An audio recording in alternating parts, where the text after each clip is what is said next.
आप देख रहे हैं महाखबर बिहार झारखंड। चैनल पे पहली बार आए हैं तो सब्सक्राइब कर लीजिए।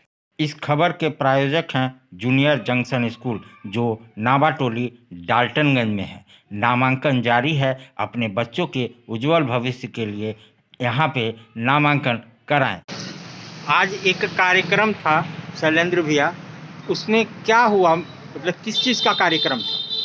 असल में कल हिंदुस्तान की दो महान साहित्यिक विभूतियों का जन्मदिन था 14 तारीख को। एक महाश्वेता देवी और दूसरे कैफी आजमी। तो ये इप्टा के द्वारा उनके सम्मान में आयोजित, उनकी याद में आयोजित कार्यक्रम है। कल हम लोगों ने महाश्वेता को याद किया। महाश्वेता को याद करने के दो अर्थ हैं।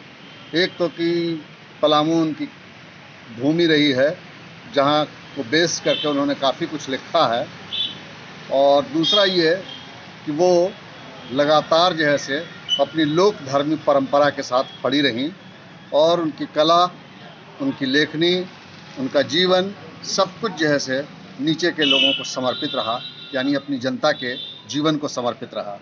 और कैफी साहब स्वयं इस देश के अंदर की जो प्रगतिशील आंदोलन की धारा थी, उस धारा का प्रतिनिधित्व करते थे। और कैफी ने जो कुछ भी लिखा और गाया, वो हिंदुस्तान के गंगा जमनी तहजीब के पक्ष में था।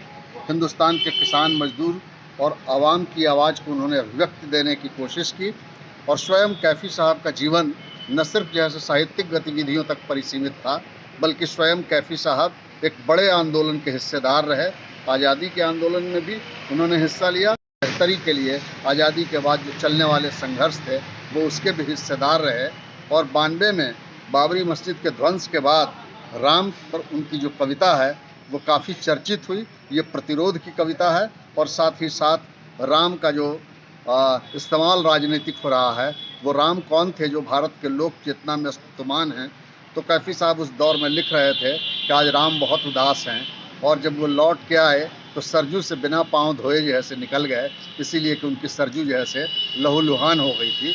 तो कैफी साहब बराबर इसी तरीके की चीज़ें लिखते रहे, पढ़ते रहे। शुरुआती दिनों को उन्होंने जीवन के कम्यून के अंदर व्यतीत किया, और वहीं जो है सबाना का जन्म भी हुआ था। तो कैफी साहब जो है सो अपनी लोक धर्मी परंपरा के साथ जुड़े रहे। और जब तक कैफी साहब से हमारा एक दूसरा रिश्ता है कि कैफी साहब जब तक जीवित रहे, तब तक वो इप्टा के राष्ट्रीय अध्यक्ष रहे। वो कि आखिरी उम्र में वो पैरालिसिस के शिकार हो गए थे, लेकिन उनकी जो अदम्य जिजीविसा थी और जनता के प्रति जो उनका समर्पण था, वो उनकी बीमारी जो है उसमें कभी बाधा नहीं बनी, और ताउम्र जो है से कैफी जो है से सक्रिय रहे। तो आज कैफी के सम्मान में कैफी को समर्पित लोग गा रहे हैं, और ये हम लोग तय कर रहे हैं कि कैफी का रास्ता हमारा रास्ता है।